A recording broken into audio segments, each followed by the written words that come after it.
Very swift 3-0 for Hong Kong Esports. Yeah, and Dinter is really the major worry when it comes down to Hong Kong Esports. Been playing out of his absolute mind. His Echo performance, fantastic. His Evelyn, devastating in the first game. I'm excited to see what he's going to be able to pull out this time. But, I mean, at the same time, we have to give a lot of credit over to Ola and May as well. The Maokai from May. I mean, when this guy came in to replace Stanley so late, I was stunned. And Stanley's Maokai has never been amazing. And so when we got an HKE player, when we witnessed an HKE player that could play Maokai proficiently, it was so amazing. And already bans coming out. It looks like Ola's impact may have been noticed. Yeah, so we're basically going back to round 1 bans, except we've taken out the Morgana away from Ola this time around. You can see with those on the board, first grab is going to be Gragas, since he's actually made it through this time. So we haven't gotten to see the skip play tonight. This could be something, a very powerful tool for Midnight Sun to get themselves back into this series. But if it's not broke, don't fix it. May, yet again, first round pick on the Maokai. And once again, it offers a defensive early pick, guarantees it for your top laner, and now we've seen the impact that they can have. But let's talk about the Gragas pick for Empty. Empty's shown up with this in the past. It's one of the tools that he used to beat Hong Kong Esports the last time that they split 1-1.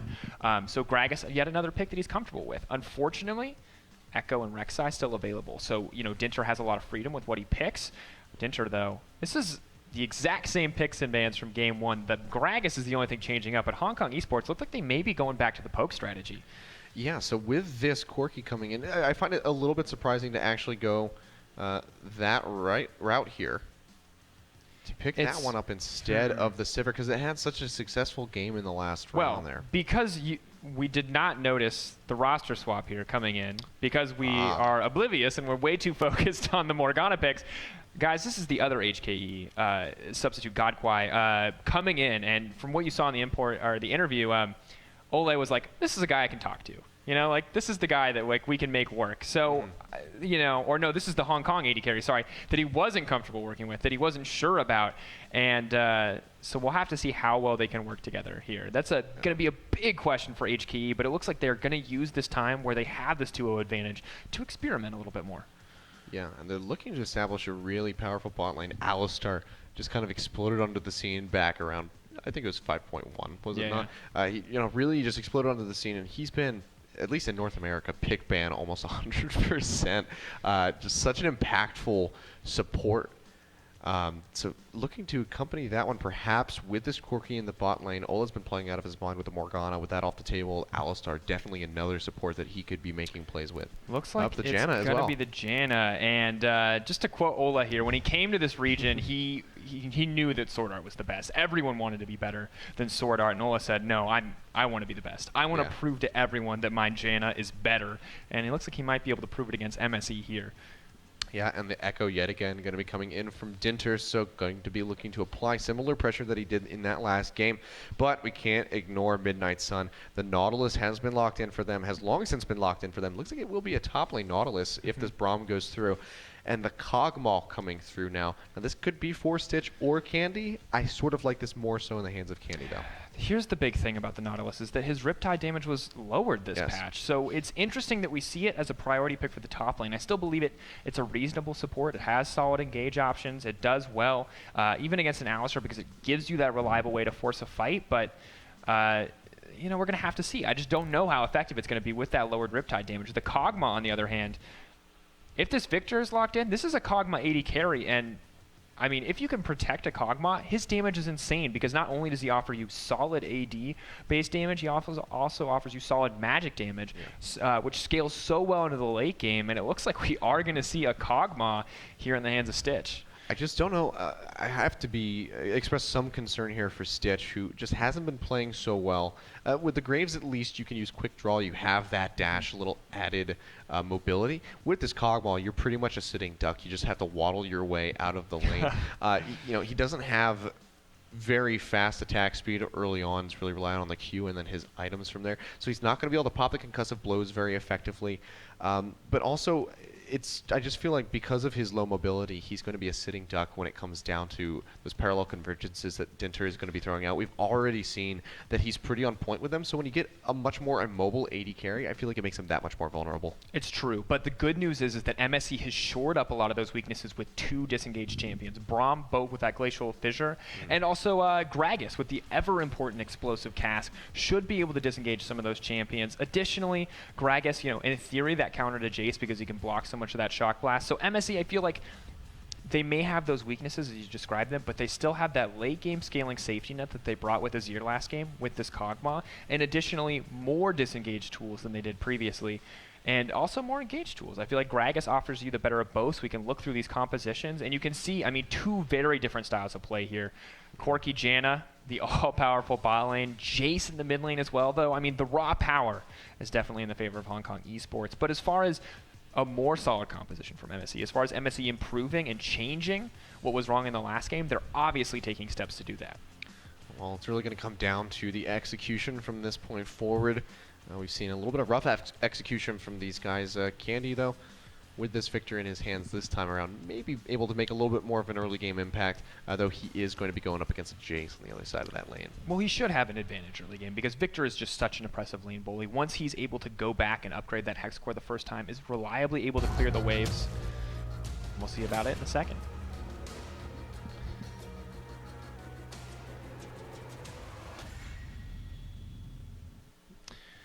All right, well, here we are. On the Rift, Game 3, potentially the final game in this best-of-5 set between Midnight Sun and Hong Kong esports. We've just been having one hell of an impressive showing here so far in this series. MSE, though, on their last leg, they need this win if they want to advance up the bracket and earn that seed into Worlds. See already some little bit of aggressive play coming out here from Chunks and Ola as they trade back. But it looks like they are going to get the 2v2 lane that they want.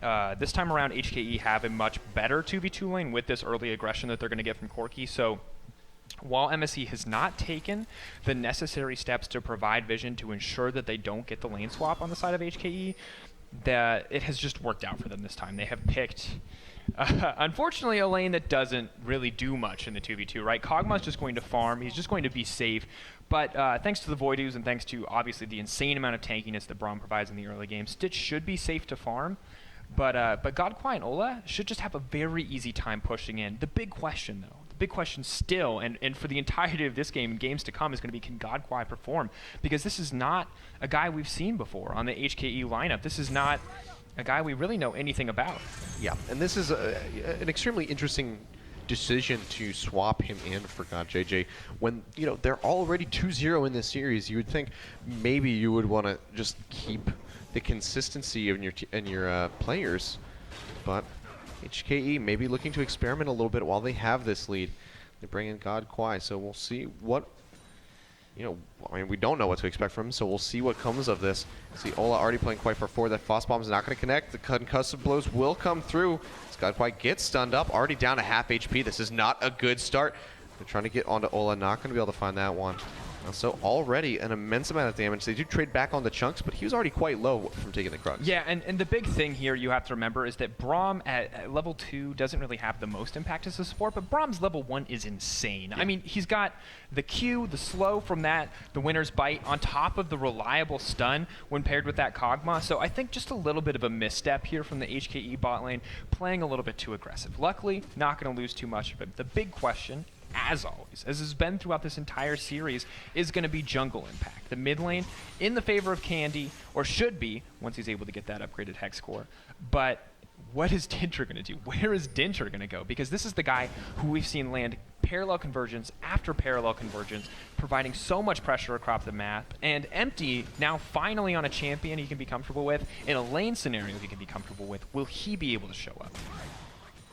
Likely going to be seeing additional attention paid to vision control in this game from MSE. It was certainly something that was very lacking and really allowed for Dinter to be just present across all fronts and constantly wreak havoc across the map. So this time, you know, if MSE come into this game with a different mentality, if they stock up on wards and they place them in intelligent locations, I feel like they can stop Dinter from, you know, really snowballing every single lane across the board. We can see he's already wandering into the top side of the map here.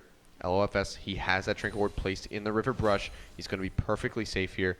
He's also got that dredge line. It can drag him out if need be. Actually, the parallel convergence is going to land with the stack, but here comes Empty around the side. LOFS down to half HP, still has that flash in his pocket. Dinter taking a heck of a lot of damage, but they're going to just turn right onto Empty, who has a flash out himself. A completely botched counter gank that will be the dredge line grab. May takes a turret shot. Dinter goes in. They get the first blood. He walks away with that one with that red buff, but they do lose May for it.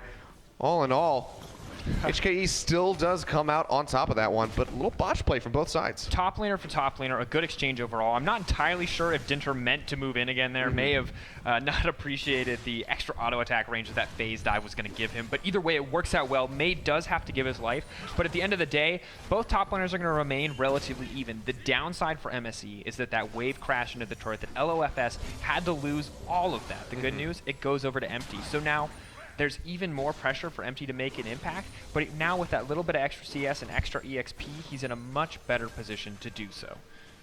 This is completely true. You can see even with that first blood coming in the side of HKE, only a few hundred up in gold, mostly in part to this bot lane, who's been doing, you know, with Stitch here, doing a pretty good job of getting a lead over top of God Kwai. He's up about 10 CS right now. Dinter, after that kill, takes out his Raptors. He will be on the retreat. Empty with a very clever gank path coming in here. We'll see if he's able to get May. I think he thinks that he's standing on a ward. Yeah. I think May backs up, plays cautiously, throws the sap, but you're right.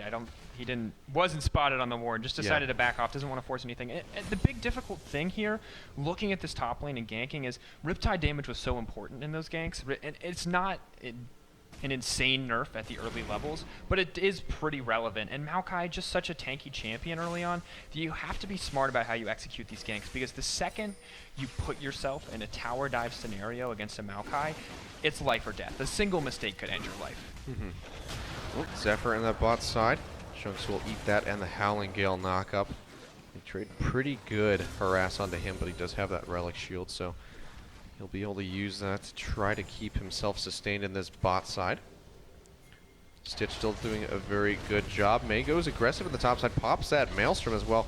Good chunk of LOFS's health goes away. But overall, he's just trying to harass as much as he can. Dinter does get spotted out by that ward, so not going to be able to find this gank. Then again, I said that last time, and it resulted in a first blood. Yeah, parallel convergence is strong. It can turn the tides. They're clearly set up for the counter gank here. Yeah, he's up to bat. He throws it out. He gets the field, but he doesn't want to move that far forward to try to get the stun. He telegraphed that he knew Echo was there, because he immediately stepped back when he saw that coming out. And Stitch taking a lot of damage.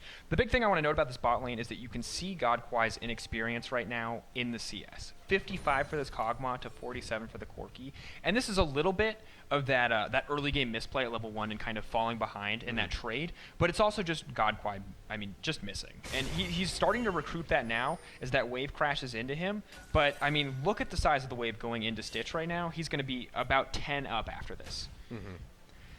Yeah, and Stitch is already has been doing a pretty good job of controlling this bot side.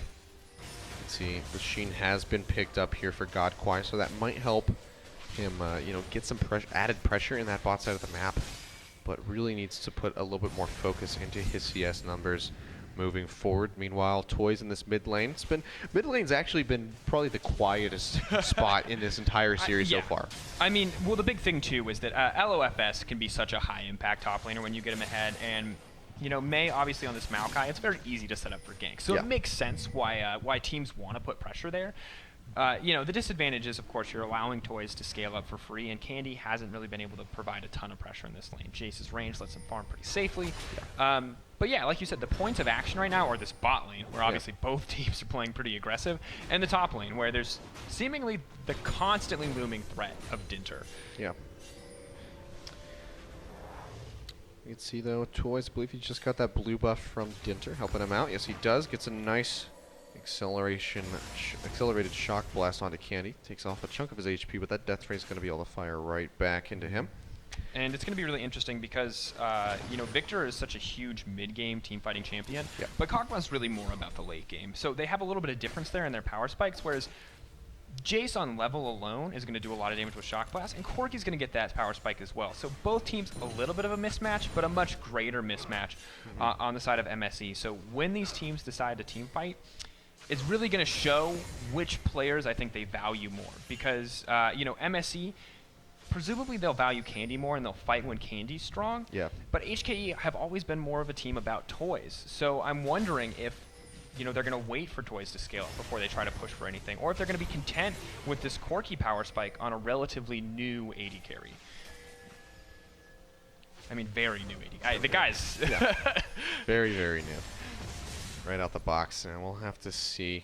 A lot of questions, but unfortunately all of the answers are just going to be told after time. We can see Dinter in this top side may as well. He's going to go ahead up to bat. It will connect. They get the stun on the LOFS, but he's still quite tanky. Has that Spectre's Cowl. Burns the flash with the Riptide to slow him up. Looks like they will go ahead and dive. That's going to be the depth charge popped out as well. May taking a lot of damage. Flashes away the explosive cast. Not going to connect, and now Empty. Maybe in a bad spot. May has to kite out of this one, but I don't know if he's going to get out alive. Dinter still has the ultimate available. He's not going to use it, and here comes Candy roaming up the top side. The Chaos Storm nowhere nearby, and that's going to be a 2-for-0 in favor of MSE. Maybe finding the kills that they need to get themselves back into the series. And just a bit of a misstep from the entirety of HKE, tanking a few too many tower shots there. Excellent map movement from Empty, the explosive cask. Not so excellent, but the map movement is what counted. Of course, we also see the mid laner coming up. So here's the big thing. They get in. This is perfect. This is beautiful. But you just don't have the damage to kill Nautilus at this point. Don't dive. Titan's Wrath gives him too many tanky stats, and Staggering Blow also offers too many ways to lock people down. Has to flash. Still gets hooked, but in the same way that you can Ezreal Arcane Shift out of a Blitzcrank hook, you can do the same thing here with Nautilus's. So it works out in his favor, but Sapling comes in, of course, does get the parallel convergence, tries to execute Empty. It's going to take one more auto attack, but he hits him the last possible second, gets that dangerous game, survives that last little bit of red buff, and makes it out fine. Ooh, Godquai. Yeah, he gets caught with those concussive blows, but the Valkyrie takes him just out of range of that Glacial Fissure, so he will not get knocked up off of that one. Still has his heal and flash, so relatively safe Corki, but had he gotten popped there, I feel like he likely would have died. So this is a completely different MSE that we're seeing. So despite the missteps in that top side, still able to come out on top. And also, not to give them total credit, but it's also on part of HKE maybe playing a little bit of mistakes. Complacently. Yeah, you're right. Yeah, and I feel like Empty's been a lot more responsive. He knows what Dinter wants to do, and Dinter's just been doing the same thing nonstop. Oh, now we have them engaged in the bot side. Dinter goes forward. He has that parallel convergence. Can he get the double stun? He does. Chunks is just being chunked out. Has to flash out underneath the turret. The Monsoon comes across to heal up Godquai and Dinter. LOFS with that counter teleport in the bot side should keep this relatively clean. No blood gonna be spilled here, but maybe the first dragon of the game getting picked up here from HKE. Empty very far away from this one. Don't think he actually could get there in time technically to stop this one, but he'd have to go through toys in that mid lane, so this should be a relatively easy take for HKE unless they can get a snipe steal away by Stitch. Well, it looks like they might just peel off of this one as Empty's coming around the side here. He will get that slow. Does he want to go for the explosive cast? Knocks back toys. Nice flash. The Chaos Storm completely going to whiff. But that's a huge amount of engage tools being burned out there. First dragon of the game going to go over to MSE, who are just playing this quite methodically. And MSE have adapted really well. Because Dinter doesn't have an early lead, the Echo is not nearly as oppressive. He needs somebody there to do the upfront damage to get them low enough for the passive on parallel convergence to proc, to be able to execute these champions reliably. But he doesn't have that upfront burst. Corki, even with the Janna shield, can't do anything without mana. And unfortunately, Godquai was in a position where he didn't have enough mana on the bottom side to get anything out. On top of that, Nautilus and Braum able to form that front line. LOFS and Chunks knowing their role, and Stitch, despite being that immobile AD carry, as you pointed out, getting caught in that parallel convergence. Echo doesn't do the damage. Echo doesn't have the tools necessary to provide pressure, and HKE look like they're struggling a little bit more when they don't have this lead. And MSE, we're just seeing the two teams swap role, because now MSE are the ones pushing in position. Now MSE look like they're the ones who are trying to choke out HKE. They're the ones taking away the blue buffs. We can see actually Empty gets that one. Candy unable to pick it up, so a little bit of a mess up there, but Dinter actually going to go in, takes a huge chunk of damage off of that Drunken Rage. Chunks is on his way, but he's not going to be able to find any action. Dinter may be wanting to go back in here, but it would be quite foolish, I feel, to do that. So we'll go ahead and let them waltz right out of his jungle. Great pressure being applied here by Midnight Sun so far in this game. You see this bot lane, God Kwai, still suffering, now down 20 CS. The Trinity Force still quite far away from being completed. And once again, I feel like this stems from lack of confidence in his trading, and also just his lane isn't really getting any support. Toys, though. Oh, Toys gets grabbed up by that dredge line. Here comes Empty, and Chunks around the side. They make quick work of him. The Drunken Rage finds the kill. Empty now 3-0-1 has spiritually swapped roles with Dinter. I mean, really stepping carrying up. from And the jungle. we can see the difference when Empty's in a situation that he's comfortable. Gragas, a champion he's comfortable with. Standard lanes, a situation that he's done thousands of times. You know, and clearly able to make a bigger impact, reading Dinter like a book to respond to these ganks. And LOFS, even though he suffered earlier in the laning phase from constant pressure, still able to keep up here, still able to mitigate the impact of those early, somewhat ineffective ganks on his lane, and able to teleport accordingly. He has given up an immense amount of CS, though, at a 30 deficit, but that is more than made up for on the bottom lane, where Kog'Maw is up 20 over God Kwai. God Kwai having a CS issues, having that oh so lovely quirky Gatling gun audio bug. Oh, it's quality. Look forward to this, people. We're in for the long haul. And now it stacks. Oh. Yeah. The one This keeps is running, charming. and then every time he uses it again, it stacks the audio. So if it bugs out twice, then we'll start getting 3. The double stack. All right, Candy actually gets that blue buff. Not taken away by Empty. Oh man, this is almost as bad as the sad robot I missed Amumu the laugh sad robot Amumu laugh. That was my favorite bug ever, where you could spam that and everyone could hear you. across the map. That Should have was kept it. Should have kept it. Yeah, if I think that only. skin sold like triple because of that bug. but back to the game. Obviously, MSE have stepped up immensely here. This is the first time we've really seen them in a lead, and they're doing very well with it. They're snowballing. Look at this, taking down yet another tower with confidence. And HKE have finally figured out that what they need to do with this poke composition is poke, you know, is ward their flanks and just shove down this mid lane, siege these towers, because that's what they have the tools to do. Unfortunately, it may be a little bit late, although we could see an engage. Oh, up the bat, Dinner goes in deep here. He's eating the tower as well. Gonna have to get his way out of this one. Uses the ultimate just to drop the aggro. He's still quite low. The turret falls, and now Toy's getting grabbed up. The Chaos Storm just running on top of him. He goes in onto Empty, who gets away with barely any HP, and he gets sniped out by Chunks. So far, it's just a 1-for-0. Dinter quite low, still has to be on the retreat. MSC pretty damn healthy. They're just gonna push straight up this lane onto the tier 2. And they really didn't have to burn that much. I mean, most of their cooldowns are still available. Flashes heals up for the majority of the team. And without Toys here as wave clear, they're reliant on God Kwai, this new player. Ooh, Ola takes a huge amount of damage. The gravity field comes down. It's not going to be able to catch anything but a couple minions. May playing around the side, trying to throw out those saplings where he can, just try to stave him off as much as possible. But look at the wave on the bot side, also crashing in. Empty with a fantastic roam down. Getting that wave moved up, I don't know if he's going to be able to get any real damage into this one, though. Even before tanking that turret shot, he wasn't really going to be able to stay. The constant threat of Echo when he's so low is just is very real. So he has to back out on that one, but it's still going to generate a decent amount of pressure, and they are going to lose about half a wave of CS before Toys is going to be able to move in there. So small bits of resource denial, but as you said, completely different MSE this game. Much more confident in making these moves. A little overconfident probably in pushing on that mid lane turret, but you know, still I think a much better showing from them so far. And this is the difference when MT shows up, when LOFS shows up as well, when they have these situations where they're comfortable. Because think about it, this is the team we expected to fall behind early because they picked this late game Kog'Maw, but Kog'Maw has gotten to this Trinity Force completely without any kind of real harassment going down on him. He has a CS lead and is doing better than this Corki, who is a champion that is all about this early to mid game. Yeah, just having such a crushing performance up those Berserker Greaves as well. I mean, as a plethora of other utility items, he's got a pink ward in his pocket as well. So, you know, MSE really turning the game around when it comes down to vision control. Double Sightstone, of course, as the same as the side of HKE. But look at the ward differential between the two. You know, spread into the upper side of the jungle of HKE. Much better vision control this game compared to the last. Now, Dragon is going to be the next point of contention as it is spawning in 2 seconds. MSC sees this. They have that ward available. It's just a matter of whether or not they can crash in here. They have a 2.1k gold lead. this really could be the fight that turns the game. Everything is on the line for both these teams as they move into this fight. We've seen what HKE can do when they get ahead. We haven't seen that from MSE. Most cooldowns available for everybody, all major ultimates, all tools to disengage and engage available for both sides. The question just remains, who is going to pull the trigger? Who will find a situation that suits them?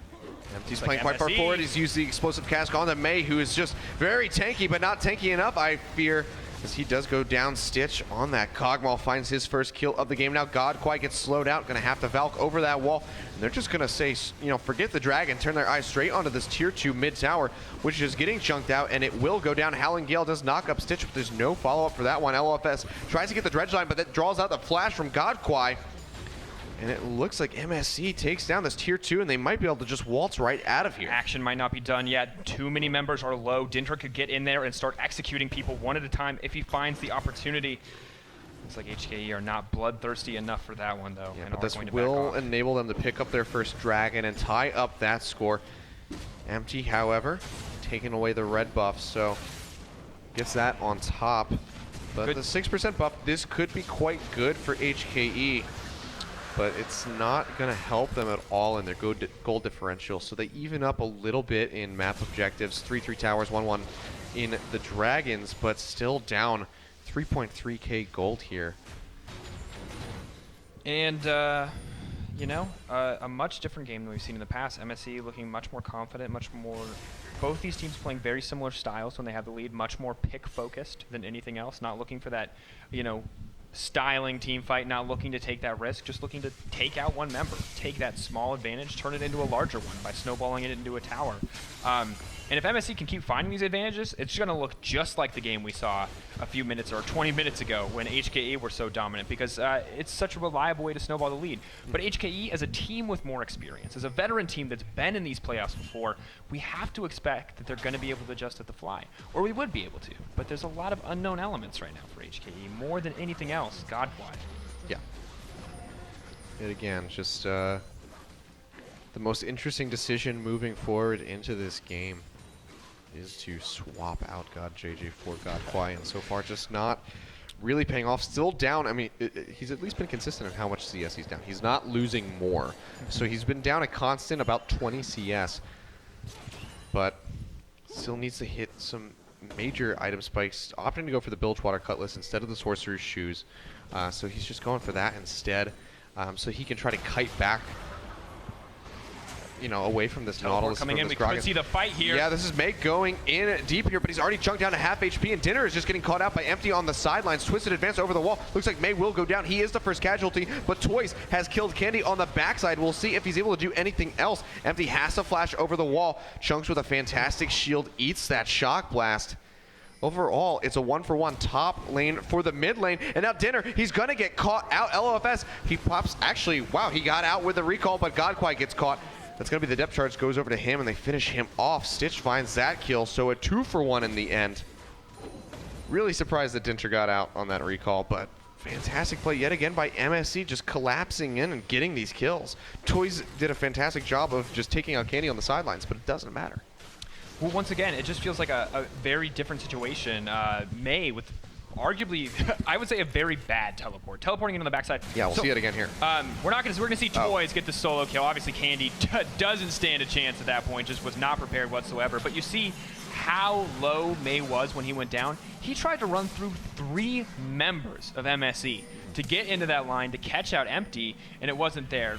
Maybe a little bit of just couldn't see him. So a little bit of a bug there. But Godquai, obviously, no hope of surviving in that situation. Overextending, and it looks like a little bit of a communication breakdown here for HKE.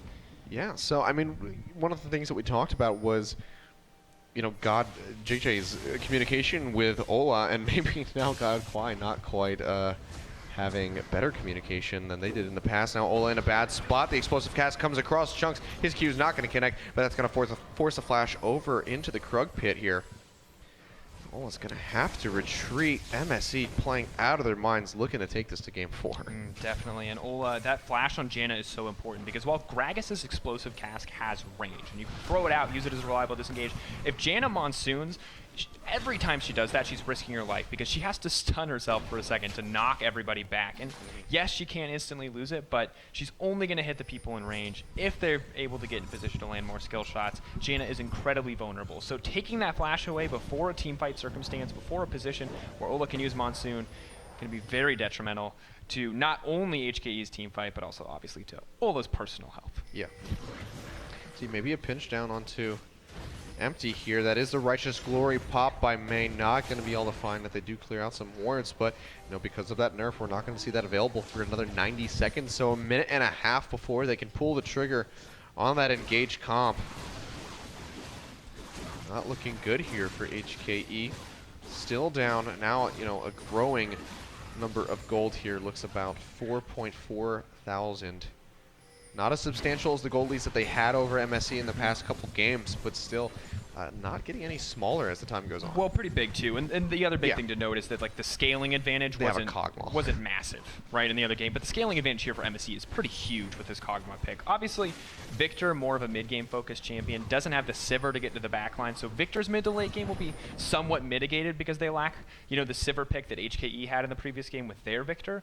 However, Kog'Maw, insane range, insane amount of damage. Also, very similar to Corki in the sense that he can provide a lot of that poke damage. Not as effective as the Rockets for sure, but obviously the auto attack damage more than makes up for that in most circumstances. Wards here from the side of HKE are just getting swept out.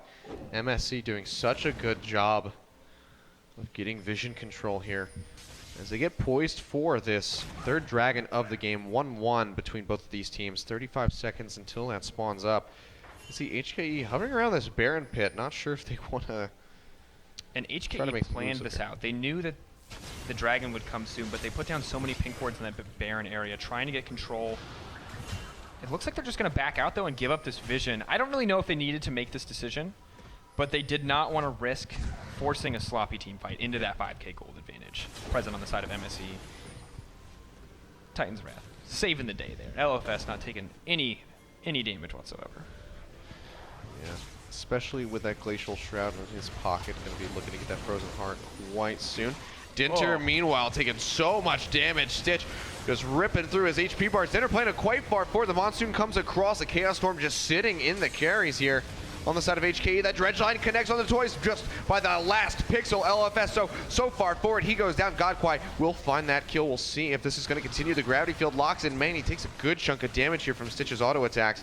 Toys trying to clear out that ward, not going to be able to do it. The Dragon's still standing. It's a 5v4, but LOFS, he's going to be up in 25 seconds and still has teleport available. Now Dinter goes in, he gets the parallel convergence, Chucks, he gets it absolutely devastated, and that's going to be Mei coming away with that kill, but he gets killed himself. Stitch going on a tear, picks up that one, his fourth of the game, now 4-0.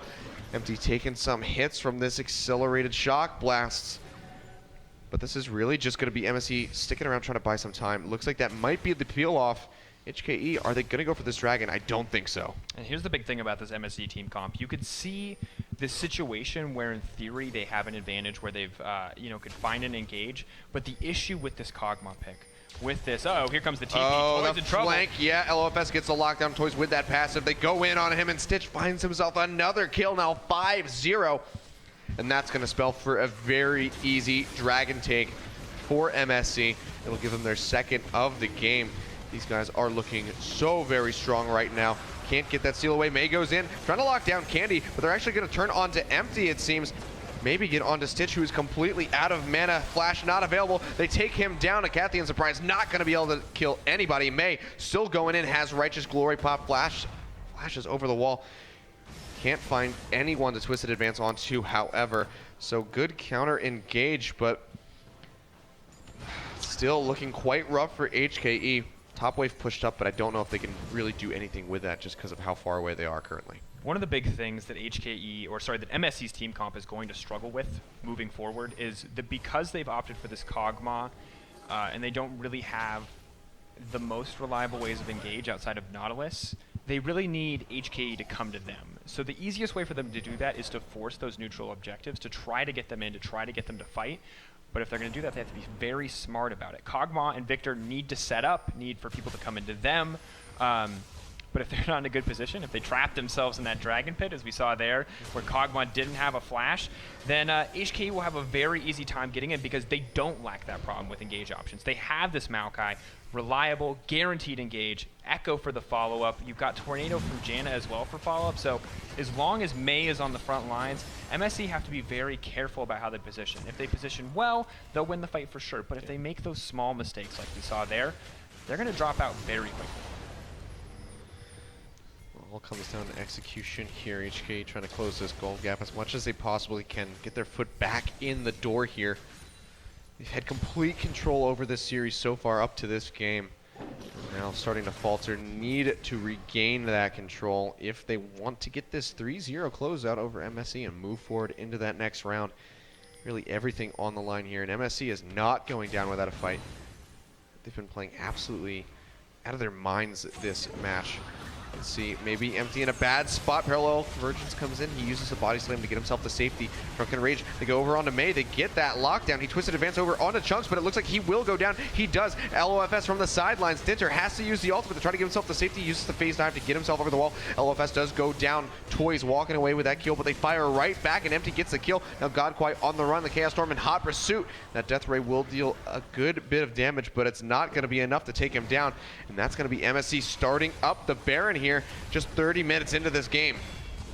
MSE playing so dominant right now. They know that they're stronger. They're playing so well. They're using their team comps, the flashes over the wall. Oh, the gravity field. Here comes Dinter though onto Candy. Can they get the kill? Candy absolutely devastates Godquai, takes him out. Now Dinter on the run. Ola has gotten the kill onto Candy. Dinter, can he get this kill? He does. Takes down Empty. So far, it's a 3 for 4, I think, in the long run because Mei died. Chunks taken quite low. He will be able to live here as Dinter has fallen. Unless Ola can get this kill, but I don't think he wants to go anywhere near that Kog'Maw right now. Good plays by HKE. They delay the Baron take.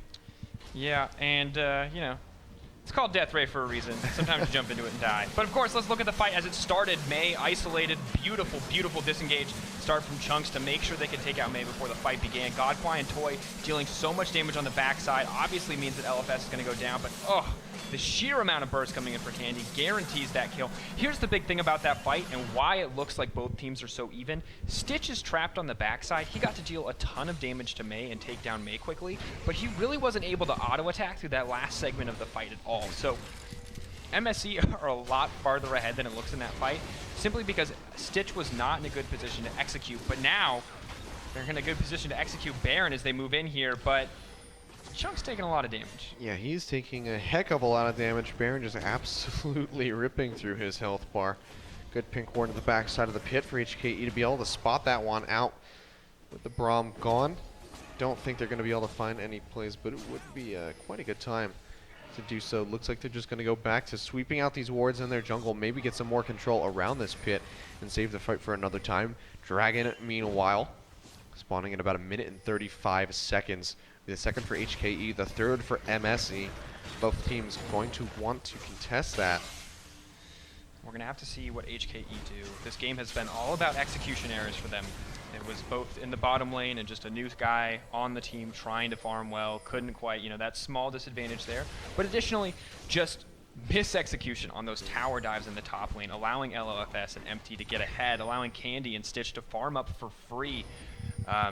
And, you know, if HKE keep making mistakes the same way that MSE did in the previous game, they're going to lose very quickly. I mean, we're looking at the same exact game backwards. Obviously, the gold lead much smaller, as HKE have been steadily clawing back into this one. But MSE in a very similar spot where they have an advantage. They have a team that, if they execute well in these fights, should be able to close out the game here reliably. But HKE, if they fight their way... Empty going in, doesn't get a very desirable explosive cast. Dinter goes now onto Empty. Huge amounts of damage coming across, and now Mei playing the front line, still gets chunked down to about half HP, goes in with that twisted advance onto LOFS, but I'm not sure if that's the target that he wants. Chunks playing quite far forward. Toys and Godquai quite low. Now Dinter on the sidelines in their eyes. He has to flash over the wall. Toys gets grabbed up by that dredge line and absolutely popped by Candy with that death ray. So far, it's a 2 for 0, and MSE are completely poised to take down this first Baron of the game. Yeah, not a whole lot they can do to stop Dinter. A constant threat to steal, though. They are even in level, so no huge smite advantage. Teleport here from LFS playing defensively across the backside of the pit. Dinter gets grabbed up, dashes over the wall to avoid that Living Arcane Bio Barrage, but there's the Baron. Yeah, that's going to be the Baron now. Empty has that one in his pocket. LOFS still playing quite far forward. Maybe has to rethink this one. Dinter going in, but he doesn't have the mana. He gets taken out. Stitch finds that kill. Teleport on the backside. Here comes May. He gets over onto Empty and chunks, but I don't know that he wants to do that. He has to flash the wall as well. The Q connects. They're not going to be able to follow up, but Baron goes over. They lose 3 members, and MSE just walk away fairly healthy in this matchup.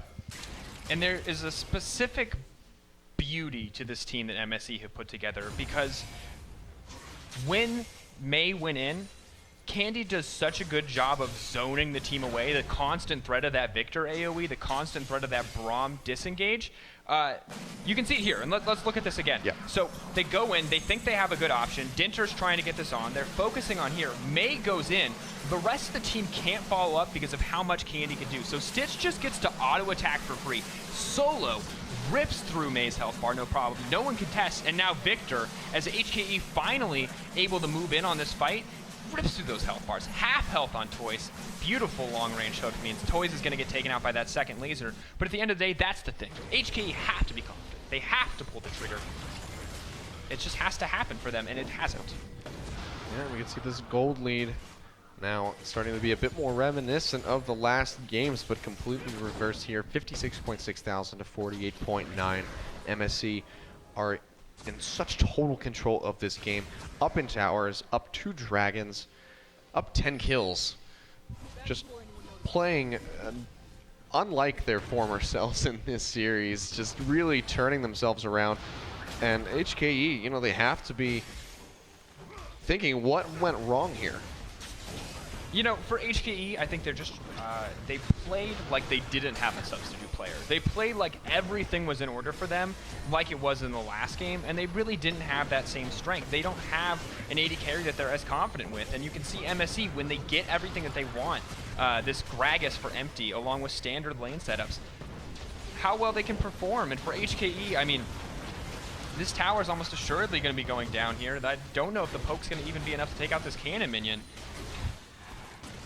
Let's see.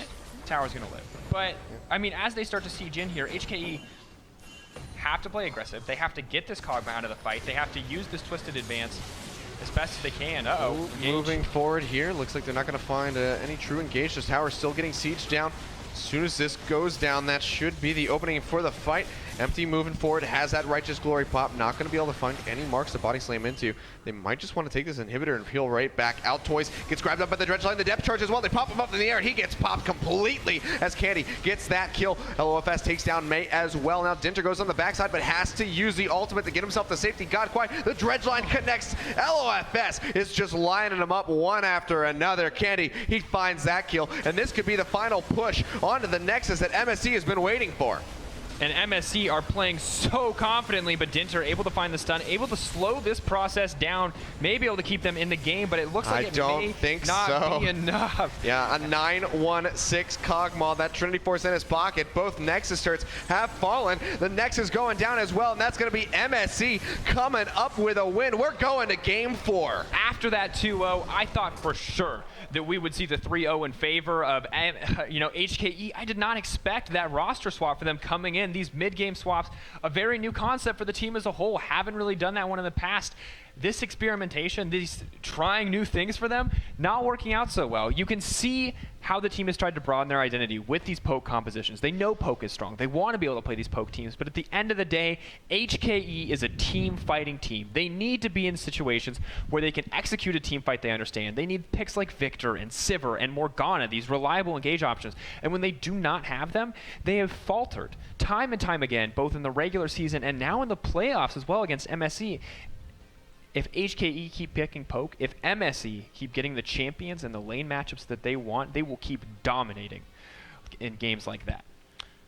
Yeah, absolutely crushing performance by them in that last game. And maybe that breath of life that they needed to help give them the momentum to push forward and take us to game 5 after this next one and maybe reverse sweep the series. I mean, it's definitely a possibility. That was a completely different team. And when we talk about, once again, how crucial Empty is to getting these teams started, Empty read Dinter like a book. He was always where Dinter was. He knew where Dinter was. Even when he didn't have the vision, he saw exactly the plays that Dinter was going to make, time and time again. And when Empty is comfortable, it looks like all of MSE is comfortable because they farmed so well. They picked champions like Kog'Maw that I didn't think they'd really be able to utilize, but executed flawlessly. I mean, just genuinely so effective. Yeah. Fantastic game by them, and we're going to see if they're able to take us to Game 5. We have Game 4 coming up next. HKE still just need one more to win it out, but MSE after that looks like they might push forward their momentum. Don't go anywhere, guys. When we come back, we'll see if we have the end of a series or the start of a full one.